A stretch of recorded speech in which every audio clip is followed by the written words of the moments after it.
All right, let's get it.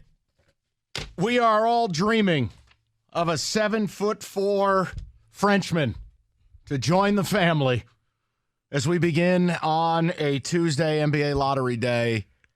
And Rico, look, this not is dreaming, man. begging, this town praying needs it. They need it like a goldfish in a leaky bag of water. If they don't get Wembanyama, God help us all. Well, this is I'll go to war on this take, and I guess we'll find out if you guys care or not, because what I've been hearing is you guys aren't really into the lottery, which is kind of alarming because this is a once-in-a-decade type player. Now, again, Rico doesn't know if he's going to work out. I don't know if it'll work out. None of us do. But when the generational players come around, we were told Tim Duncan was a generational player. It worked out. Check. We were told LeBron James was a generational player. Check. It worked out.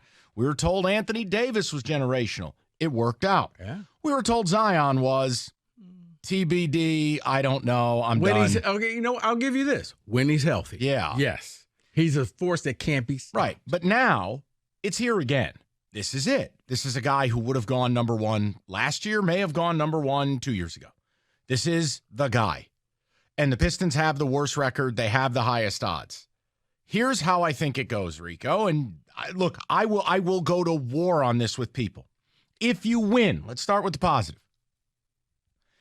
If you win, overnight the Pistons become number 2 in this town to the Lions. Yep. Overnight, people want to watch them, want to go to the games, want to see the games. They are covered differently, locally and nationally.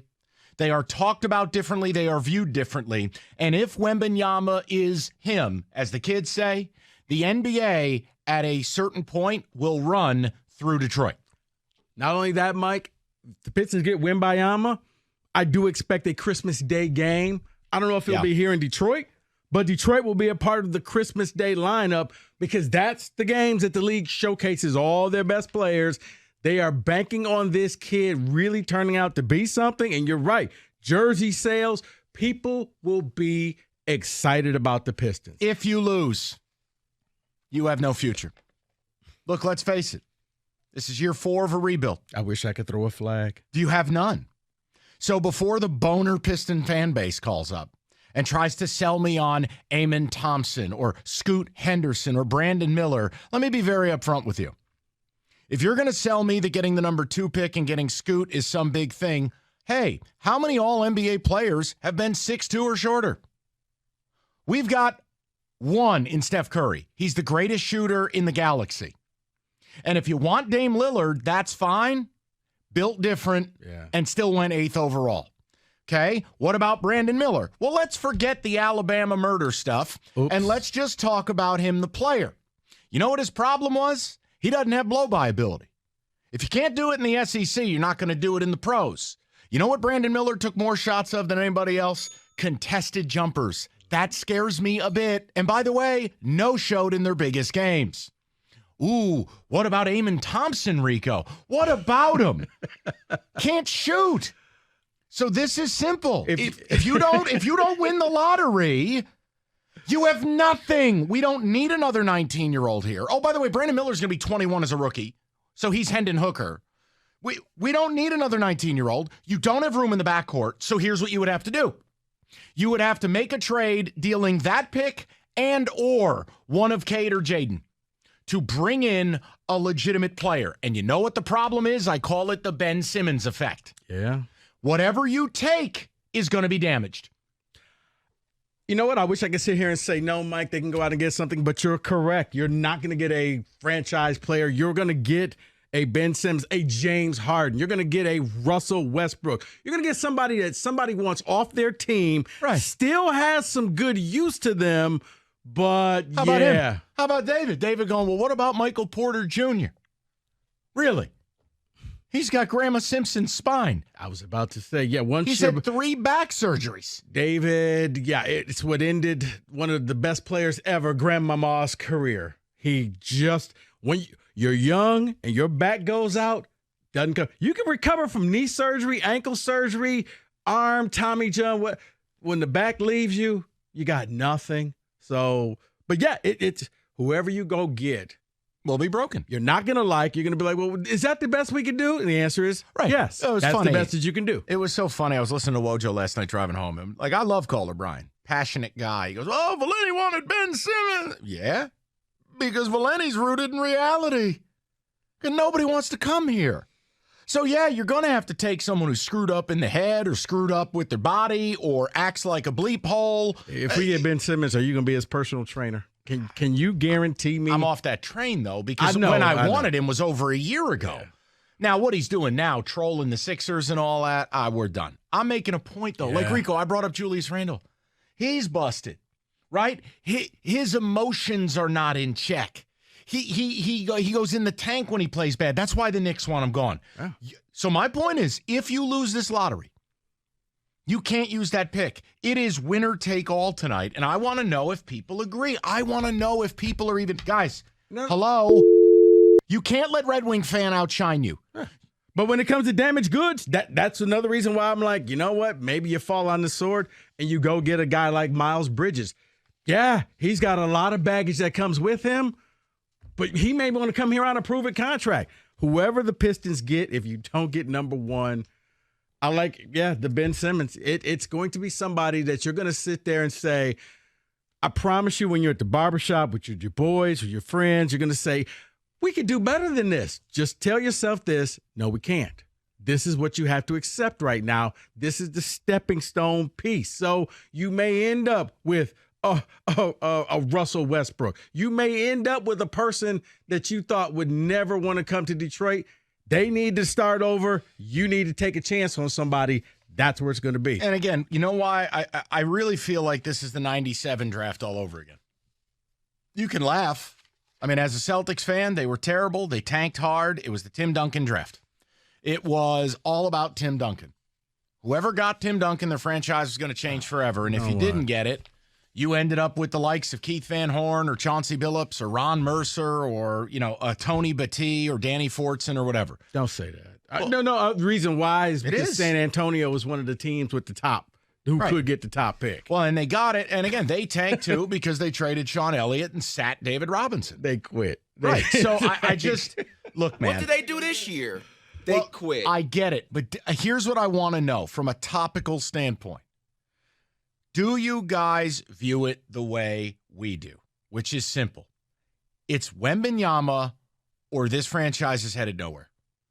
Because you could say whatever you want about Troy Weaver. He was handed Cade. He had to take him. Okay, well, half of you hate Cade. He got handed Ivy. Fine. What else has he done?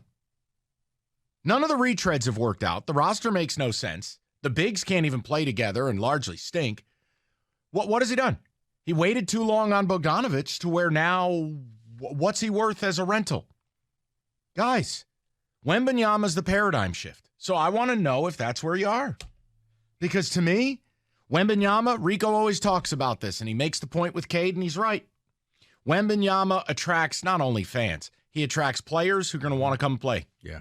He's going to change how the franchise is viewed. He's going to change how it's covered. You lose this lottery tonight, guys, I think you have no future. That's the difference. The Wings have a future. Yeah. We wanted Connor Bedard, but the Wings have a future. It would have expedited the process. Right. But with this Wembanyama, think of it the way that a young LeBron and people wanted to go to Cleveland, of all places. That it wasn't Miami, it wasn't LA. People wanted to go to Cleveland simply to play with LeBron. So Cleveland's not this big TV market. It's not this place where you like to hang out on the beach. No, it's just a lake there that caught on fire. But they had an opportunity to play with somebody that NBA people thought was going to be great. Wembanyama is coming in with that same status. If Detroit lands that pick, now all of a sudden getting free agents will be a little bit easier. Correct. Now maybe they'll give you a little bit of a sweetheart deal because I want to be a part of this young kid because he's up and coming and he's going to do, you got Cade and Jaden Ivey as well. You know what? Let me become that Chris Paul type of piece that can help lead you to the playoffs, that can show you how to win. It's a paradigm shift. It is. Scoot Henderson at 6'2", shooting 27% from three. That's not going to do it. I don't even know where you play him. You know what? If you get Scoot, you move Cade to the 3. No. And Scoot. No, I'm just trade Cade at that point. I'm sorry. No. He's not big enough, Rico. He's 6'7". It's not big enough to be an effective wing in this league now. You're going to go small. I mean, because basically, Scoot's coming in, and Jaden Ivey's going to be looking down on him, saying, The wow, problem is you're Cade short. doesn't have the athleticism to guard a damn wing. Can't. Cade's not that type of player. Look. No, but I think at that point, if you got Scoot, your mentality is we're just going to outscore you. We know we're not going to play defense. Yeah. You're going to become the Denver Nuggets. Yeah, let's get Brandon. Let's get Brandon Miller, who's a B+ athlete. Can't blow by guys from Vanderbilt, but yeah, he's going to come in the league and start taking guys off the bounce. Guys, I know what you're going to do. I'm here for it. I'm here for it all day. Call up and tell me all of your rainbows and sunshines and excuses. I don't want them. You got the worst record in the league. We got the best odds to win this thing. We got to hope it goes our way. Because if it doesn't, none of these other guys are going to change anything. You'll be running a daycare center. Doesn't matter. Oh, yeah, let's go get Brandon Miller, by the way, who's 21. You already missed 2 years of development, which means he's closer to being exactly who he is right now. What? No, I'm just saying the 2 years of development, and then it's, you got to look at the whole coaching thing, which is a entirely separate topic. Oh, don't worry. Kevin Ollie's got it all under control. Well, he coached G League, so. We'll be just fine. 248-539-9797. David, at some point, are you going to pray? I'm asking because that's what everyone wants to know. At some point. There are little children out there holding cups, begging. Chanting Wemby. Wemby. Would David please pray for the city? I was like, young man, David's angry at the city. I'll think about it. Wemby. I'll think about it. Wemby. I did have a lot of calls this morning, a lot of tweets this morning, and people greeted me at the door this morning. As I said to Doug Karsh Crosstalk, you could always go on hiatus from the church until things blow over.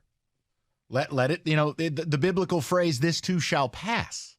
Your uncle will be angry, and this too shall pass. And then you'll return to the church. We'll still have Wembanyama on a rookie scale contract, and you're good. I have no credibility. David, let me put it in a story that Mike loves, one of his favorite stories from the Bible. You're Jonah right now. You know what you're supposed to do, but you're going in the opposite direction. So you know what happened to Jonah, right? Of course I know Mike, what happened to Jonah. him? You say it all the time. You say it all the time. What is Danny Fortson? He gets swallowed by the fish. Oh, he's the guy who lived in the whale. Yes. Got it. David, you could live in a whale until the heat passes. We need Wembanyama.